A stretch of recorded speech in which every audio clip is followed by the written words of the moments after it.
আলাইকুম। কেমন আছেন আপনারা? আশা করি ভালো আছেন। অনেকগুলো ট্যুর করলাম কিন্তু ভিডিও করি না, তো এই ট্যুরটা আবার ভিডিও শুরু করলাম। এখন আমরা আছি ভুটানে। আমরা বলতে আমরা টোটাল আসছি 28 জন মেম্বার। আমরা এখন ভুটানে আছি, ভুটানের পুরো এয়ারপোর্টে। এই যে এয়ারপোর্টটা পাহাড়ের মাঝখানে।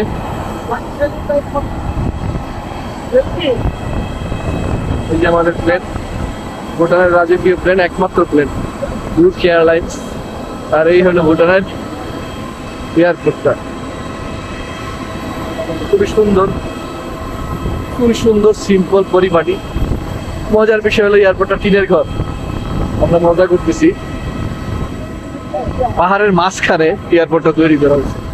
ছোট্ট একটা এয়ারপোর্ট, অনেক সুন্দর, দারুণ। প্লেন থেকে নামলাম, এখন ইমিগ্রেশন আছে। আমাদের সাথে মেম্বাররা সবাই আসতেছে, ছবি টবি তুলতেছে ভুটানে নামার পরে। এখানে আমরা ইমিগ্রেশন করবো, ইমিগ্রেশন করার পরে তারপরে আবার ক্যামেরাটা বের করবো। ধন্যবাদ সবাইকে। আসসালামু আলাইকুম। তো ইমিগ্রেশন শেষ করলাম, ভুটানের এয়ারপোর্টের ভিতরেই আছি এখন। এয়ারপোর্টটা খুব সুন্দর, আগেই বলছি, ছোট্টখাট্ট সিমসাম এয়ারপোর্ট। এই বেল্টের মধ্যে 1 2 3 তিনটা বেল্ট, দুই দিকে একটা মাত্র ডিউটি ফ্রি শপ মাঝখানে। মাঝখানে একটা বিশাল এই এয়ারপোর্টটার একটা স্তম্ভ দেওয়া আর কি, মডেল দেওয়া পাহাড়ের মাঝখানে। তো যাই হোক, এখানে এই যে এই পর্যায়ে এইবার অনেক দিন পরে সেলিম ভাই আমাদের সাথে আছে, আমার খুব খুব প্রিয় বড় ভাই সেলিম ভাই। আসসালামু আলাইকুম। আমরা আসলাম, এখন ভুটানে আসছি, এখন আপনাদের ঘুরে ঘুরে দেখাবো। এই যে এয়ারপোর্টটা বিভিন্ন সময়ের রাজা, বিভিন্ন এখানে লেখা আছে, বিভিন্ন পোর্ট্রেট দেয়া আছে দেয়ালে, ডেকোরেট করা।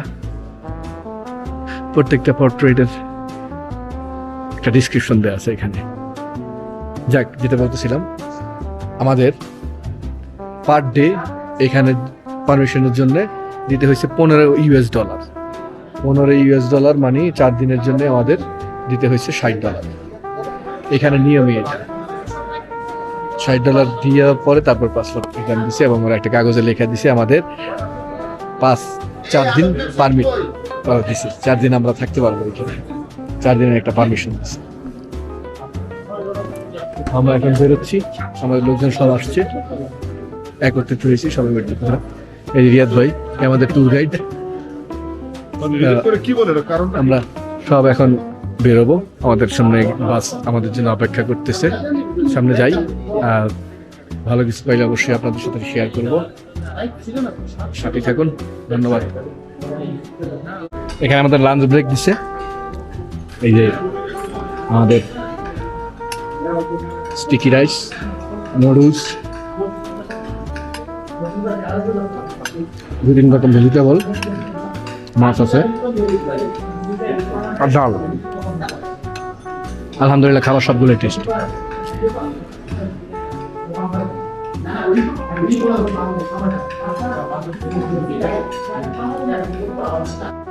আলহামদুলিল্লাহ, খাবার খুব ভালো হয়েছে, পরিবেশটাও খুবই সুন্দর,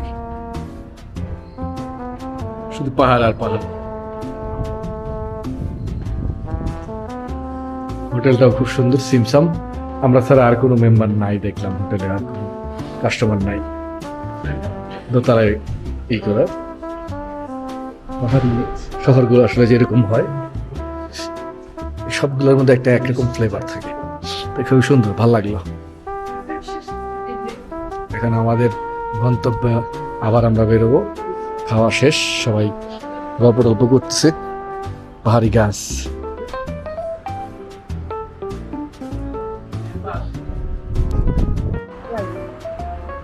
খাওয়া দাওয়া শেষ করে নামলাম, একটু ঘোরাঘুরি করতেছি। ছোট্ট শহর, সিম্পল ছোটখাটো রাস্তা, একটা হাইকিং এর দোকান আছে এখানে। আর এইখানটায় একটা লোকাল মার্কেট, ভেজিটেবল মার্কেট। এখানে বিভিন্ন রকম পিচ ফল,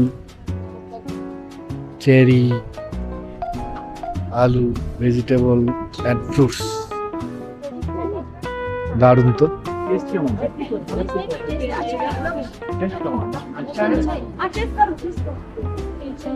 ভালোই, জাস্ট রাস্তার মোড়ে রোড সাইড মার্কেট, একটা ছোট্ট ভেজিটেবল মার্কেট।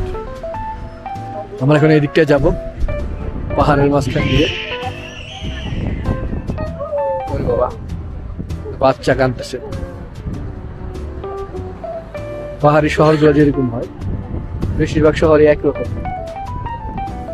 খুব সুন্দর, সিম্পল, ছোটখাটো।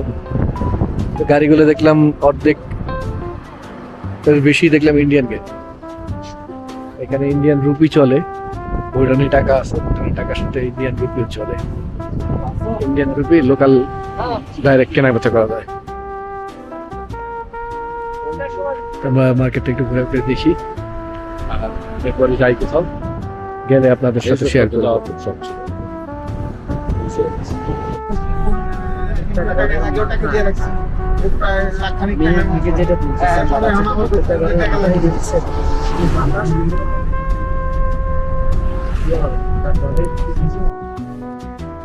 বন্ধুরা, আমরা হাঁটতে হাঁটতে একটা জায়গায় ব্রেক দিলাম।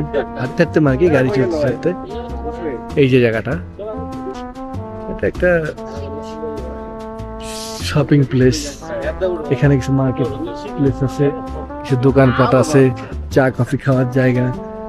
যেটা বুঝলাম এটা একটা অডিটোরিয়ামের মতো, সুন্দর গুছানো।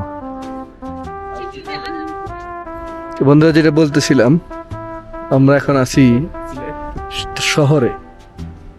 এই হলো ভুটানের শহর, ভুটানের একটা ঘনবসতিপূর্ণ এলাকা, এমনকি ভুটানের গুলশান বনানী এলাকা বলা যায় এটা। খুব সুন্দর পাহাড়ি একটা শহর, দার্জিলিং ভাব। গাড়িগুলো সব এক সিরিয়ালে আসতেছে, ওয়ান ওয়ে। এখানে দেখলাম যে গাড়ি আছে প্রচুর, ট্রাফিকে ভুটানের লোকজন। ফুটপাথ,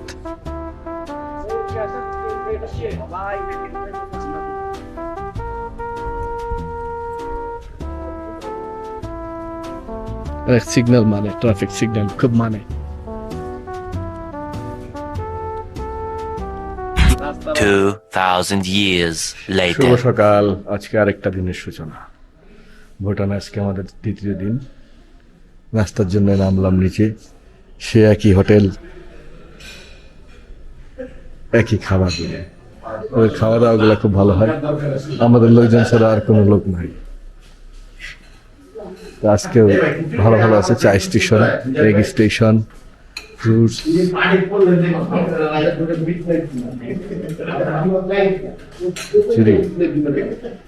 পুরি, পরোটা, পুরি। সেলিম ভাই, এই যে রতন ভাই, আর এই যে রেহান, বন্ডামি করছে কালকে খিচুড়ি মোবাইল চোবাইল বন্ধ করে নাক ডাকে এক ঘুমায়, 2 বোট খায়। তো আমরা এখন নাস্তা করি, নাস্তা করার পরে ইনশাল্লাহ দেখা হবে। ঘুরতে ঘুরতে আরেকটা জায়গায় আসলাম। দিস ইজ এ স্পট, মেঘের উপরে। এই যে কুয়াশার মতো ভাসতেছে, দ্যাটস নট কুয়াশা, এগুলো সব মেঘ। মেঘের উপরে একটা স্পট। প্রচুর টুরিস্টরা এখানেই না, প্রচুর টুরিস্ট বলতে ভুটানের যত টুরিস্ট আসে সব দারুণ, খুবই সুন্দর জায়গাটা।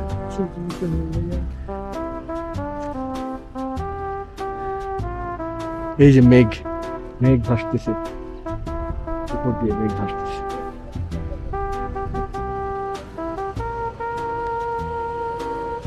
এখানে একটা টেম্পলের মতো আছে, বুদ্ধের মন্দির, মোমবাতি জ্বালায় রাখছে। প্রচুর টুরিস্ট কুস্টা আসছে।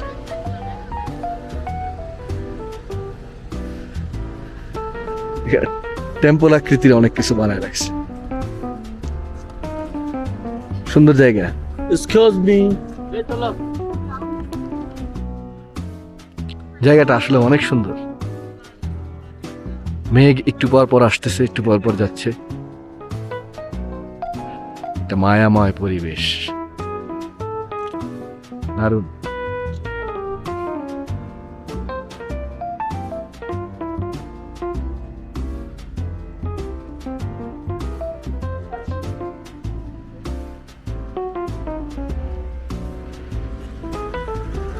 যাই একটু উপরে যাই তাহলে। ছবি তুলছেন? হ্যাঁ তুলি। We go to the bank also. এখন আমরা টোটালি মেঘের মধ্যে এসে পড়ছি। Fine. এটা একটা টেম্পল না, এটা একটা স্মৃতিসৌধ। এখানে এই স্মৃতিসৌধ তৈরি করা হয়েছে বেশি দিন না, 2003-এ। তো ইন্ডিয়ার সাথে ইন্ডিয়ার অনেক টেররিস্ট ভুটানে ঢুকছিল, এবং টেররিস্ট নিধন একটা যুদ্ধ চলছিল। এই যুদ্ধটা যেসব ভুটানি সোলজাররা মারা গেছে তাদের জন্য, তাদের স্মৃতিতে এই স্মৃতিসৌধ করা হয়েছে। খুব সুন্দর জায়গাটা। সবাই ছবি টবি তুলতেছি। রোদ আসে আবার চলে যায় ফাঁকে ফাঁকে। তো এই জায়গার সমতল ভূমি থেকে 2100 মানে 2100 মিটার উপরে আছে, এই জন্য মেঘ ছুঁয়ে ছুঁয়ে যাচ্ছে। এগুলো কিন্তু কুয়াশা না, সব মেঘ। ছোট্ট চিমসাম দেশ ভুটান, গুছানো, পরিষ্কার পরিচ্ছন্ন, খুব নিট অ্যান্ড ক্লিন। খুব ভালো লাগছে।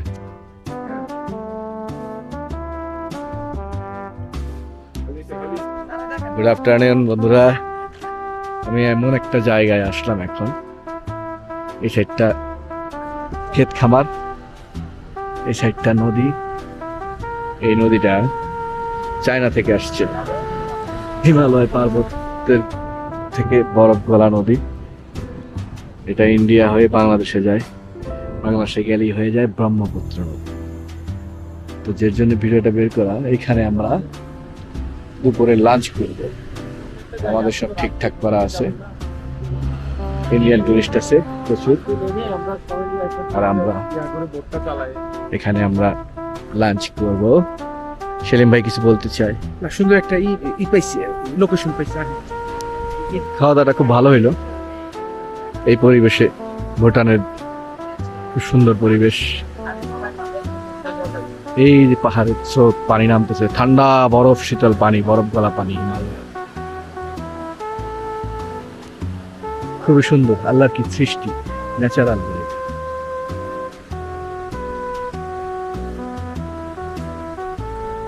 আমরা সবাই ছবি টবি তুলতেছি। ভুটানে এসে যেটা ভালো লাগলো, ছোট্ট একটা দেশ, জনসংখ্যা খুবই কম, প্লাস দরিদ্র একটা দেশ, কিন্তু খুবই পরিপাটি, একদম পরিষ্কার পরিচ্ছন্ন।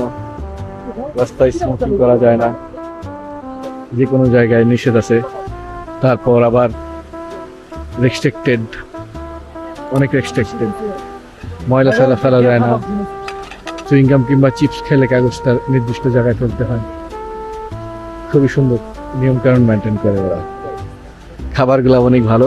এই যে আমাদের মেম্বাররা খাওয়া শেষ করে বসে বসে প্রাকৃতিক সৌন্দর্য উপভোগ করতেছে। যাই হোক, এখানে আমরা কিছুক্ষণ ফিল নিব। কিছুক্ষণ ফিল নেওয়ার পরে আমরা আবার আমাদের গন্তব্যের দিকে। পান্না ভাই অনেকদিন পরে একটু সুস্থ হয়েছে, সবাই পান্না ভাইয়ের জন্য দোয়া করবেন।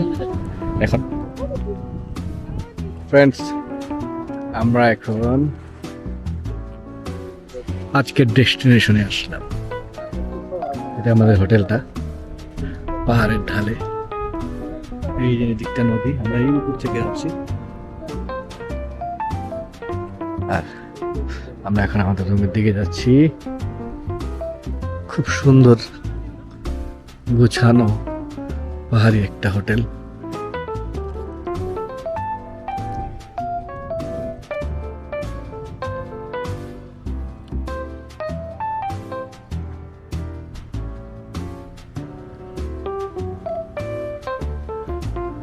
সুন্দর। চাবি পেলাম অবশেষে আমাদের রুমের। এই তো আমাদের রুমটা। ইকো ইকো ভাব আছে, উডেন ফ্লোর। সবচেয়ে মজার বিষয় হলো আমাদের বারান্দা। আমাদের বারান্দার থেকে ভিউটা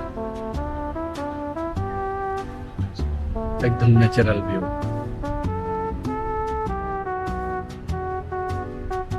সে ব্রহ্মপুত্র নদী, ব্রহ্মপুত্র পারে।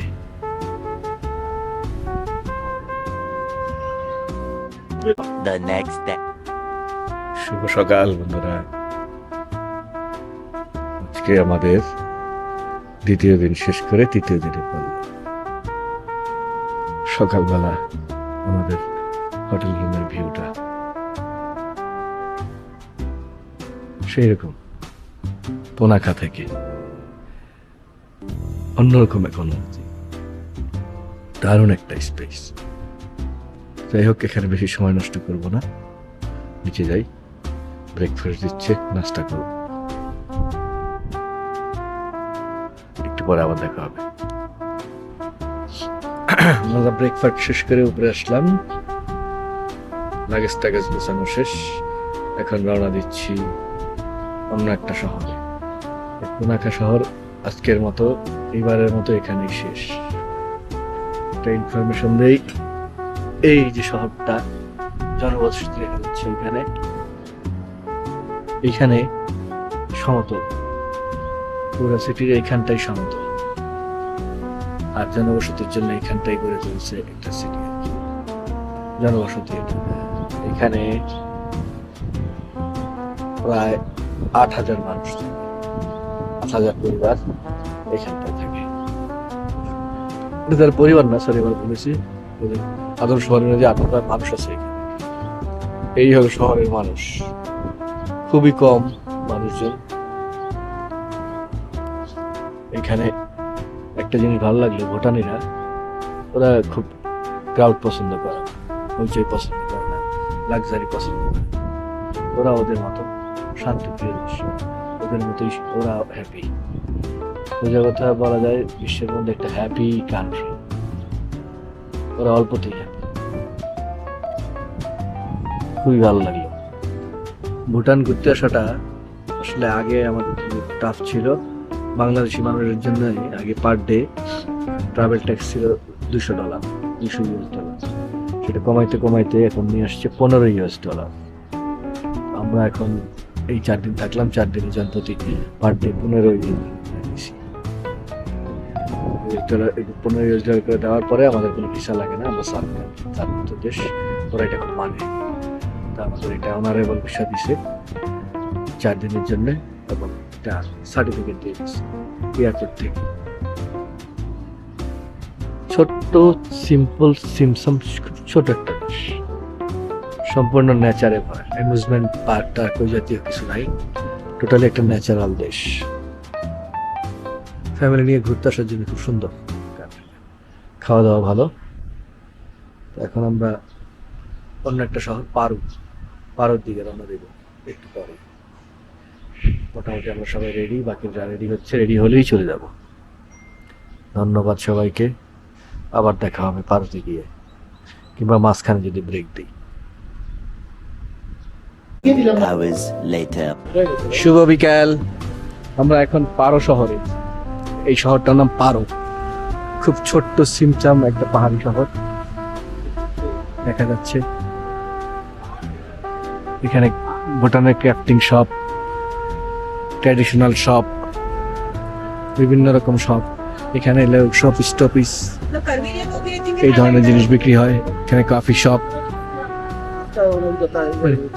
টোটাল হইল একটা ট্র্যাডিশনাল এলাকা ভুটানের পারো, টুরিস্ট এলাকা। এখানে সেই বিদেশি টুরিস্টদের দেখলাম আমি। এই যে এখানে সবই হলো গিফট শপ, প্রচুর দাম আমাদের এখানে দেখলাম। জিনিসগুলো একটু এক্সক্লুসিভ টাইপের, কারণ এগুলো ওয়ার্ল্ডের আর কোথাও দেখি নাই, কম জায়গাতে ঘুরি নাই, ওদের এগুলো আলাদা ব্যতিক্রম দেখলাম। এখানে একটা কফি শপ, রেস্ট্রো, এখানে একটা ট্র্যাডিশনাল শপ, অনেক কিছু সাজায় রাখছে, বিভিন্ন রকম জিনিস। এই জিনিসগুলা হিউম্যান প্রাইভেট পার্টস, এগুলো হইলো এখানের একটা পবিত্র জিনিস। ওদের ওদের এটা পূজা করে ওরা, ভুটানিরা। ওরা বলে এই প্রাইভেট পার্টসের মধ্যে ওরা দুনিয়ায় আসছে, এই জন্য এটা ওদের জন্য বড় দেবতা। তাই এটার বড় বড় ছবি, বড় বড় মূর্তি, কাঠের অনেক কিছু, অনেক রকম আকার ইঙ্গিতের বিভিন্ন অ্যাঙ্গেলের জিনিস ওরা বানায় বিক্রি করতেছে। এগুলো ওরা ঘরের সাজায় রাখে, দরজায় আইকা রাখে, বিভিন্ন রকম। টোটাল ভুটানটাই নো স্মোকিং জোন। প্রত্যেকটা জায়গায় সাইনবোর্ড দেওয়া, লেখা, বলা, ওরা কেউ এই ধরনের জিনিস বিক্রি করে না। যাই হোক, পরে আবার দেখা হবে। কতক্ষণ পর্যন্ত গুডবাই। The next day. শুভ সকাল। আর ক্যামেরা বের করি না এই অবস্থায়।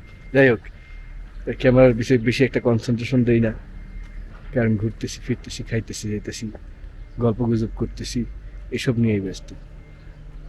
আমাদের আজকে থার্ড শুরু হইল দিন। এখন আমরা যাব হিমালয় দেখতে। আমাদের হোটেলটাই যে দেখাইছিলাম কালকে, এখানে আমরা স্টে করছি। আর এই যে হোটেলটার পিছন সাইড, এক খণ্ড সমতলের মধ্যে ওরা এই শহরটা বানাইছে। পুরো দেশটাই তো পাহাড়। এই যে এখানে অনেকগুলো হোটেল আছে, এটা আরেকটা হোটেল। ধান ক্ষেত, ওই যে চাষিরা ধান চাষ করতেছে দূরে পাহাড়ি সমতলে। তবে এখানে একটা মজার বিষয় দেখলাম, যেটা হইলো এখানের প্রায় 90% ফুড প্লাস হাবিজাবি জিনিসপত্র সবকিছুই ইন্ডিয়ার থেকে না। মানে ইন্ডিয়া এমনভাবে ডমিনেট করে রাখছে যে মনে হয় যে এটা একটা ইন্ডিয়ার একটা অঙ্গরাজ্য। এই হিসাবে খালি নামটা ভুটান।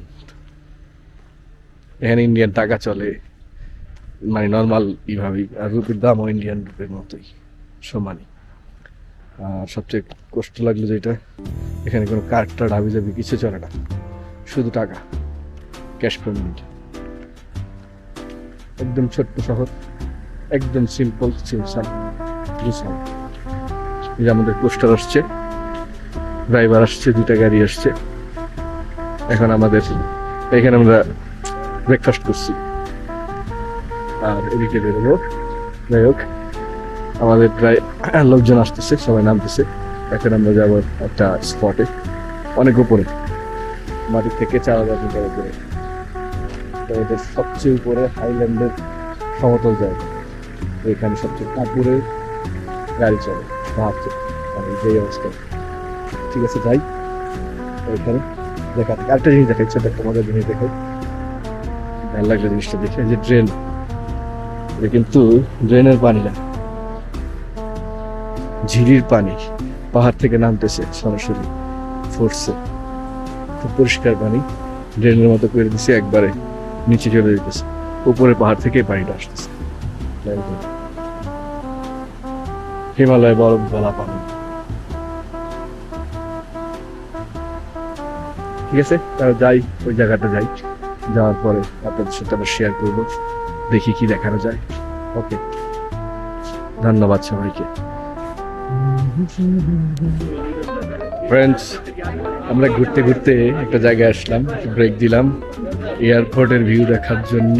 ভুটানি এয়ারপোর্টের ভিউটা দেখার জন্য একটু এখানে আসলাম। আমরা দেখাচ্ছি, এটা হলো ভুটানের এয়ারপোর্ট। এটা হলো বিশ্বের মধ্যে ভয়ঙ্করতম এয়ারপোর্টের একটা, যেটা সব পাইলট ল্যান্ড করতে পারে। সব ধরনের প্লেনও আসে না, তাই না? সব ধরনের প্লেনও মনে হয় আসে না এখানে, শুধুমাত্র ডুকে এয়ারলাইন্স আসে। স্যামি এয়ারলাইন্স নামবে না এখানে?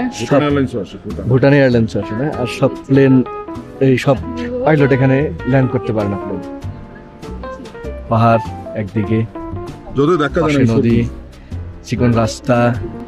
ওই বিল্ডিং মধ্যে পাঙ্খা বাজিয়ে দেবে বলে ভয় পেয়েছিলাম আমি, বুঝছেন? হ্যাঁ, প্লেনটা উঠে আসা, আমিও ভয় পাইছিলাম। ওই গ্যাপটার মধ্যে কিন্তু কার্ভ করছে, কার করছে কি, মানে প্লেন এরকম খাড়ায় গেছে, হ্যাঁ। সোজা প্লেন। আর ভয়টা পাইছে হচ্ছে ওই বিল্ডিং এর মধ্যে পাখা লাগবে এই নিয়ে ভয় পাইছে। আমিও কিন্তু কিঞ্চিত ভয় পাইছিলাম। তো যাই হোক, বিমানবন্দরটা অনেক সুন্দর। প্লেনের পাখা যদি ভেঙে যায় দেখতে তাহলে থাকেন। কিভাবে ঢাকায় যাবো আবার? প্লেন তো পাই না। এই হচ্ছে আমাদের সোহেল ভাই, যিনি কিনা প্লেন নাই তারপর প্লেন খুঁজতেছেন। আসলে এখানে কি কারণে সবাই না, এটা হলো বিশ্বের ভয়ঙ্করতম এয়ারপোর্টের একটা, যেটা এখানে সব আমার সব মোবাইলে pilot এআই নেই, দুটো হাত ছড়াই দিতে পারবো। আর সব প্লেন এখানে আসে। খুব ছোট এয়ারপোর্ট, রানওয়েটা অনেক ছোট। রানওয়েটা অনেক ছোট, চারদিকে পাহাড় কিন্তু দেখছেন। অল্প একটু সমতল জায়গায় এয়ারপোর্ট তৈরি করা হয়েছে। এই জন্যে এটা একটা দর্শনীয় স্থান। দেখতেও সুন্দর জায়গাটা। ভালো লাগলো, আপনাদের সাথে share করলাম। একটা প্লেন মাত্র আসলো, খুব দক্ষভাবে পাইলট এটাকে ল্যান্ড করাইলো। খুব শর্ট জায়গার মধ্যে, খুবই অল্প একটু জায়গার মধ্যে প্লেনটা ল্যান্ড করাইলো। পুরো ওয়ার্ল্ডের মধ্যে মোস্ট ডেঞ্জারাস এয়ারপোর্টের একটা। তবে ভিউটাও অনেক সুন্দর, সবচেয়ে বড় কথা ভিউটা অনেক সুন্দর। আর একটা বিমান টেক অফ করতেছে।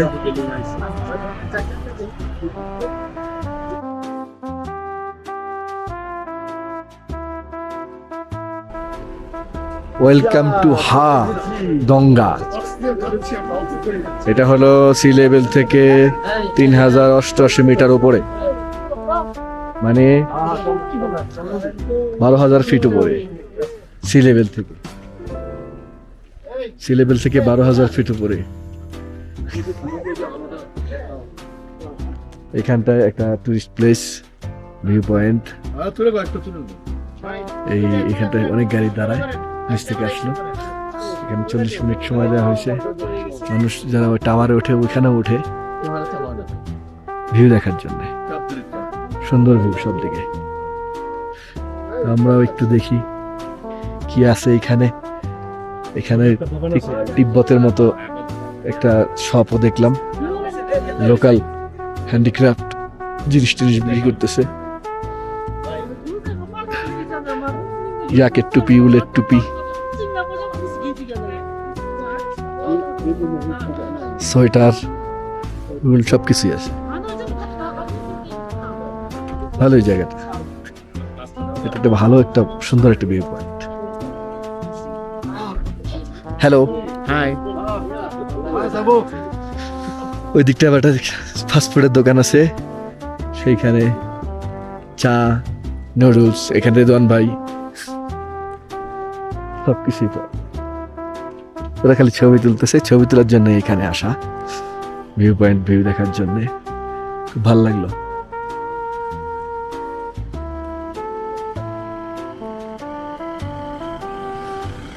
একটা মজার জিনিস দেখাই আপনাদের, এটা আমি অনেকবার দেখছি। পাহাড়ের ফাঁকে ফাঁকে বাঁকে বাঁকে এরকম মন্দিরের মতো বানাইছে ওরা। আর ধর্মীয় কোনো স্ট্র্যাটেজি এটা। এই যে হাজার হাজার এগুলা বানায় রেখে দিচ্ছে। আসার সময় অনেক দেখলাম, ওগুলো আসলে গাড়ি থামায় নাই, তাই দেখাইতে পারি নাই। তো দারুণ একটা জায়গা, দারুণ একটা জিনিস। মানে এটা অ্যাকচুয়াল জিনিসটা কি আমি পরে আপনাদের এক্সপ্লেন করে জানাবো। এইখানটা দেখেন, এইখানটা যে কিরকম লাগতেছে। এই যে কালো পাহাড়, ঠিক মাঝখানটায় অল্প একটু সমতল ভূমি, তো এইখানটায় রৌদ্র পড়ছে, পাহাড়ের ছায়া। দারুণ একটা অনুভূতি, দারুণ একটা ফিলিংস, দারুণ একটা জায়গা। তাই আপনার সাথে ই করলাম, আপনাদের সাথে তাই সবকিছু শেয়ার করলাম। এখানে কাজ চলতেছে, এখানে কাজ চলতেছে নির্মাণাধীন।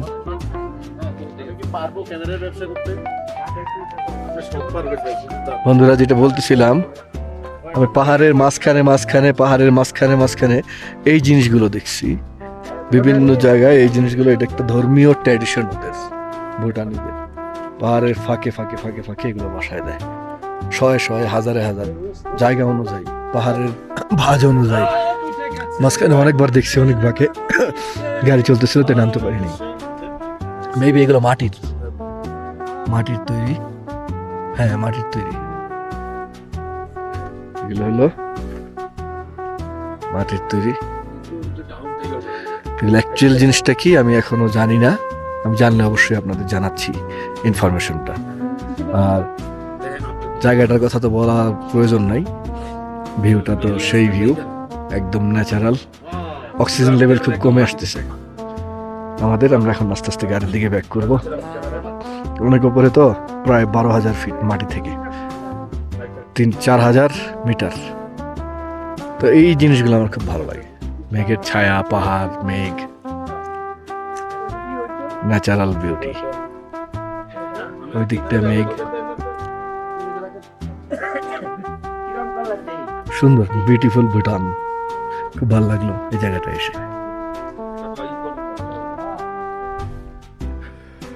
মোটামুটি টপ ভিউতে উঠলাম, রাস্তার নিচ থেকে উপরে সে জায়গাটা উঠলাম ভিউ দেখার জন্য। উঠতে খুব কষ্ট হয়েছে, কারণ অক্সিজেন লেভেল খুবই কম। হার্টবিট বেড়ে গেছে, হ্যাঁ হার্টবিট বেড়ে গেছে। সাফোকেশন অনেক অনেক অনেক সুন্দর একটা ভিউ। কিছু পেতে হলে কিছু দিতে হয়, তাই সুন্দর ভিউটা দেখার জন্য একটু কষ্ট তো করতেই হবে। মাশাআল্লাহ, ভুটানের অপরূপ দৃশ্য, অপরূপ ভিউ।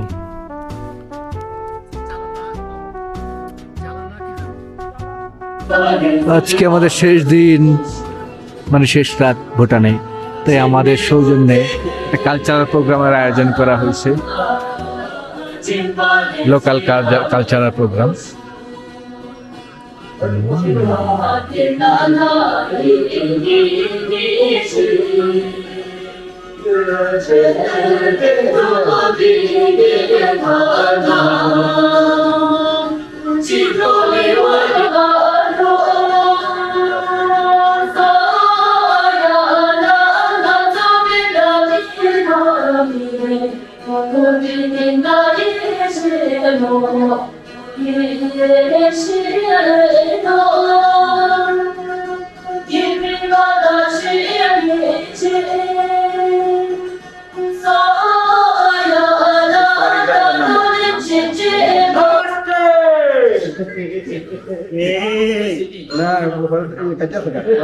You know this?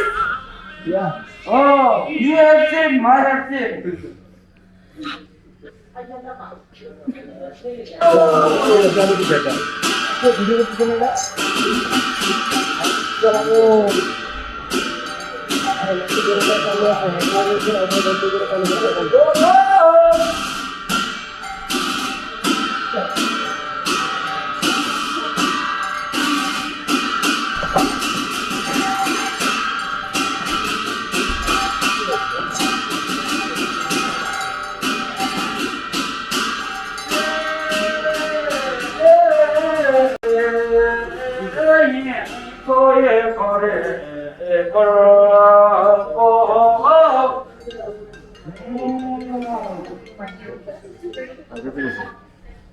সামনে বইলেই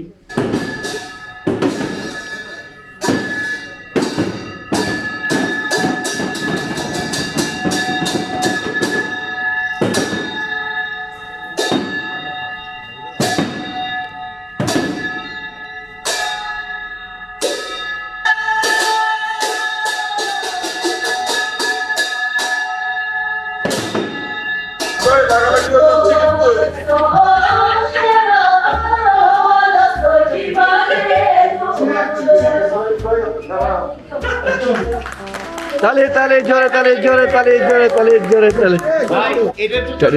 ট্র্যাডিশনাল প্রোগ্রাম শেষ, লাস্ট ড্যান্সে আমরা তো অংশগ্রহণ করলাম। যাক, সুন্দর হয়েছে ওদের ট্র্যাডিশনাল প্রোগ্রামটা। প্রোগ্রাম ডান অ্যান্ড ডিনার, এখন শুরু হবে ডিনার। ওকে, তো আমাদের ফ্লাইট আর একটু পরেই, আমাদের ইমিগ্রেশন শেষ করে এয়ারপোর্টে অপেক্ষা, ঘন্টাখানেক সময় আছে। ছোট্ট একটা এয়ারপোর্ট, কিন্তু খুব সুন্দর। গরিব দেশ হলে কি হবে, পরিপাটি গুছানো, মানে ধনী গরিবের ব্যাপার না। মানুষ একটু রুচিশীল হলে, একটু গুছায় রাখলে, মানে একটু রুচি থাকলে ভিতরে, কত সুন্দর দেখা যায়। সেটাই তার প্রমাণ ওরা দিল। ওদের ছোট্ট এয়ারপোর্ট, ইন্টারন্যাশনাল এয়ারপোর্ট, ছোট্ট একটা এয়ারপোর্ট, কিন্তু কি পরিপাটি করে গুছানো। এখানে একটা আছে ভুটান গ্যালারি, আর্ট গ্যালারি ওদের। এখানে এই যে রাজাদের ছবি আছে, রাজাদের হাতে আঁকা ছবি, ভুটানের রাজা, ভুটানের ঐতিহ্য, প্রত্যেকটা ছবি লেখা আছে। প্রত্যেকটা ছবি পাশে ইনস্ট্রাকশন দেওয়া আছে। যেটা বলতেছি, ছোট হোক বড় হোক গরিব হোক ওরকম কোনো কথা না। আমাদের দেশ অনেক দরিদ্র, কিন্তু পুরো দেশটাতে ঘুরলাম এই 5 দিন, কোথাও ময়লা সয়লা, কোনো অরাজকতা উল্টা পাল্টা কিচ্ছু দেখলাম না। কি সুন্দর করে গুছানো, ছোট্ট একতলা একটা এয়ারপোর্ট, কিন্তু কি সুন্দর করে গুছিয়ে রাখছে। ওদের ঐতিহ্য, ওদের ট্র্যাডিশন সবকিছুর একটা নিদর্শন আছে। সুন্দর একটা দেশ, হ্যাঁ, পরিপাটি, পাহাড়ে ঘেরা, অনেক সুন্দর। দারুণ। এখানটা একটা ফটো গ্যালারি করে রাখছে। ইমিগ্রেশনটা ওইখানে ইমিগ্রেশন দিয়ে পাস করলেই এয়ারপোর্ট শেষ। তো যাই হোক, ভিডিওটা আপাতত এখানে শেষ করে দিব। আর যেটা বলতেছিলাম, আপনার যদি ভিডিওগুলো ভালো লাগে লাইক দিবেন, কমেন্ট দিবেন, শেয়ার করবেন।